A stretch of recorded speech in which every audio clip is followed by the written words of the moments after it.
ada gitu kan, bisa tambah 20 sampai 25 juta.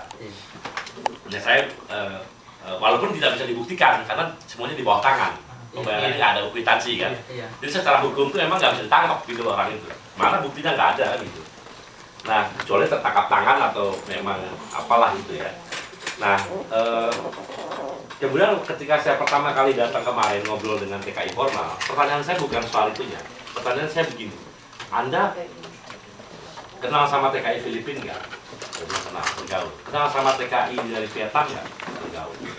Anda tanya nggak sama mereka, berapa mereka keluarkan uang ketika mereka mau berangkat ke sini? Saya jawab si TKI kita ini, Pak Iwan. Kalau TKI Filipina itu antara 45 sampai 55 juta. Kalau Taiwan, Vietnam lebih parah lagi.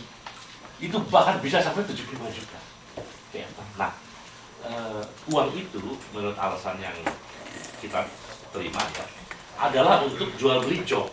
Jadi si agen, si perusahaan itu ketika ada kelowongan 50 orang misalnya, dia ngasih ke agen, tapi kasih gua duit dong.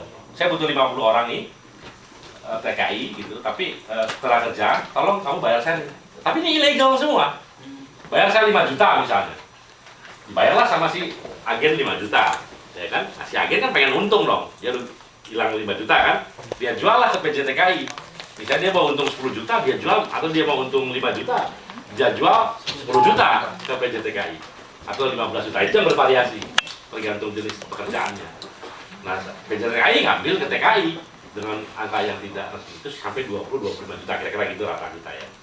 Nah, pertanyaan gini, tadi saya challenge tadi ke mereka. Saya itu dilematis, karena setiap tahun itu berangkat 25.000 TKI formal. 25.000 dengan gaji resmi itu kira-kira sekarang 8 juta ya. Dolar 13.000 loh. Sekarang udah 13.000. Jadi Anda sekarang kalau yang 19.000, sekarang 400 lebih ya. Dengan 13.000 itu udah naik lagi 400 lebih, gila juga. Ya kan, artinya kira-kira 7 juta, 8 juta lah ya. Itu kalau misalnya, katakan kita saklek, walaupun saya mungkin nggak bisa membuktikan secara hukum, tapi setidak-tidaknya saya bisa nakut-nakutin PPTKS itu, kamu jangan lagi mau di bawah tangan, mau nggak di bawah tangan, pokoknya kamu nggak boleh. Kalau kamu ketahuan, kamu tak suspend gitu lah. Ya. Nah, mereka mengkerut semua. Mengkerut, tahu nggak mengkerut? Ya. Takut. Nah, dia akhirnya nggak mau merekrut. Dia nggak mau merekrut, ya sudah. Tidak ada penempatan tenaga kerja yang 25.000 itu yang sebanyak itu. Nah, tadi ini saya challenge ke teman-teman, gimana mengatasi ini. Kalau saya coba, mau nggak kita coba, saya bilang.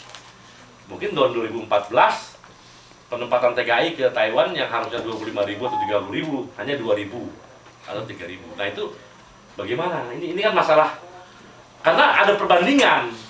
Ada Vietnam, ada Filipina, kecuali kalau itu nggak ada. Saya agak ini gitu. Tadinya saya mau marah betulan, ini PJTKI main-main, jangan-jangan nih kan. Ternyata enggak. Kalau saya dengar Vietnam boleh kejam lagi.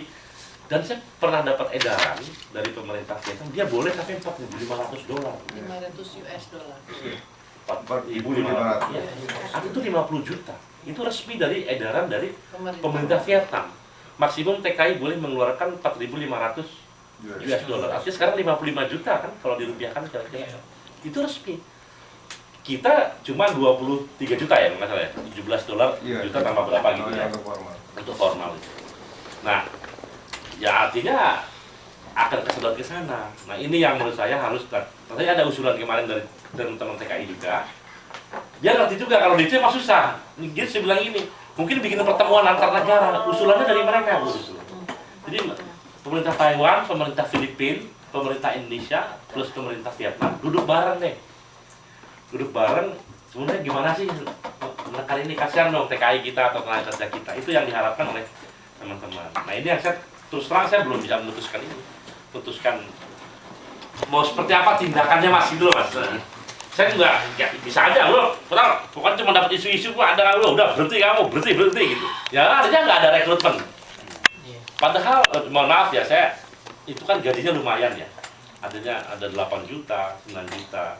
Dengan lembur bisa 10 juta mungkin. Tapi begini Pak ya, walaupun gaji dari 14 itu masih banyak potongan. Iya, makanya itulah potongannya kan yang saya bilang tadi. Potongan total itu kan menjadi 45 juta lah katakan begitu. Total ya. Iya.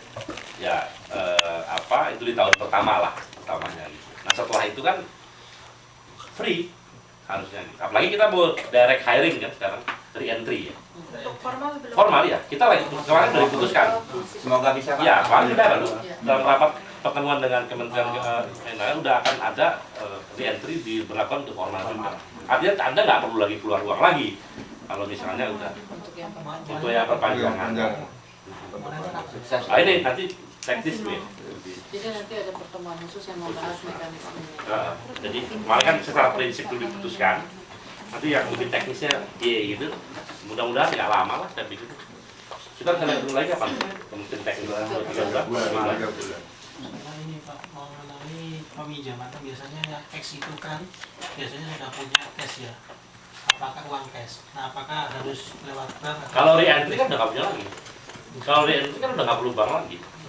Ya, kalau re-entry nggak perlu PJTKI, nggak perlu agen. Mungkin yang dimaksud Yang yang dimaksud. X tapi dia istirahat dulu. Oh. Iya, proses baru. Proses baru. Majikan baru.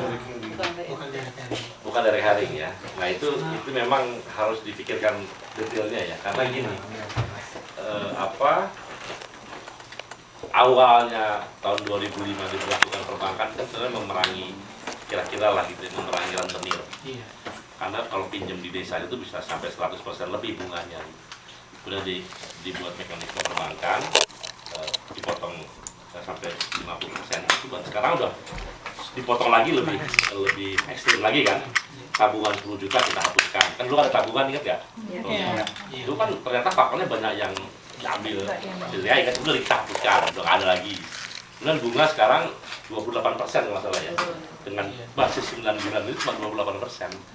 Nah kalau Anda tanya ke BRI ya, orang-orang usaha kecil menengah, itu memang untuk UMKM itu rata-rata bunganya sampai 35% bunga perbankan gitu. Jadi kalau kita bunga di sekitar itu sebetulnya masih masuk akal. Cuma tanpa diwajibkan gitu ya. Nah ini mungkin masalahnya teknis saja. Apakah berapa banyak sih yang dari kita? Karena kan ini kan kita bicara ribuan ya. Kita tuh ke Taiwan tuh 85.000 setahun. Jadi dalam sebulan berarti berapa tuh? 6 ribuan, 7 ribuan ya. 7 ribu. Nanti semuanya itu kan komputerisasi tuh. Jadi nah kalau ada satu enggak tuh gimana Pak Agustin? Secara teknis mungkin perlu dipikirkan mungkin bisa saja ya, harusnya bisa. Cuman teknisnya itu gimana? Atau mungkin yang jelas kan biaya juga nggak semahal itu kan gue, nggak ada pelatihan lagi kan? mestinya begitu Pak, Iya. tapi pada kenyataan pasti pakai mekanisme seperti DKI baru. Belum. Katanya udah ada perspektif yang baru yang nggak ada pelatihan. Belum jalan. Oh, iya.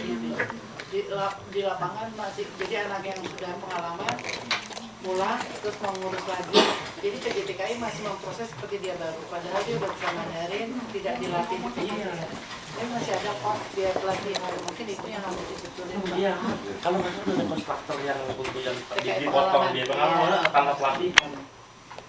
Untuk itu Belum ya? Tinggal sebenarnya kita tinggal ngurangin aja biaya pelatihan dan Iya. semua yang. Iya. Kalau soal perbankan gimana? Kalau soal perbankan, kalau memang kebijakan kita nanti untuk tidak mewajibkan melalui bank ya bisa aja. Betul. Cuman kalau Ada dua pilihan kali, kalau yang mau lewat bank, Kalau yang punya duit, silakan, yang punya duit bayar. Mungkin ini Pak, apa namanya, permasalahan kan pinjaman kita kan biasanya dalam bentuk rupiah, yang kemudian dikembalikan dalam bentuk NT dan kursnya itu sekarang apalagi sekarang tinggi. Nah itu ternyata kursnya dihitung 280 ya. ya Nah sekarang sudah 400, zaman bahulan misalnya mungkin bisa 6 bulan 1 tahun yang lalu gitu loh, 2 kali lipat. Nah seperti itu. Nah ini mungkin perlu disesuaikan juga Pak. Pinjaman rupiah mungkin baiknya dibalikin Iya, rupiah, balikan tapi ke jangan rupiah aja. dibalikin pakai mata uang dulu. Karena kan kursnya naik turun sebesar 100. jadi rupiah bayar rupiah, ini bayar NT ya gitu ya? Iya, Pak. Harusnya seperti itu. Iya, saya rasa sih gitu. Dan teman-teman nggak Jadi gimana kasihan. lebihnya nih Pak? Iya. Tapi potongannya NT ya? Potongan Iya, Repot pinjamnya juga. 2 kali lipat Pak. Kita Dulu potongannya itu. sekarang kalau udah bulan baru saya dengan kurs yang sekarang harusnya Dikit. ya punya udah berkurang. tapi Mas sekarang Sony. punya tetap di Tetap. 9.000 Mbak rupiah. Dika. Iya, benar. Yang anak-anak Nah, itu gimana Dikasihkan itu ya? Karena kan itu dibuat baku ya. kebijakan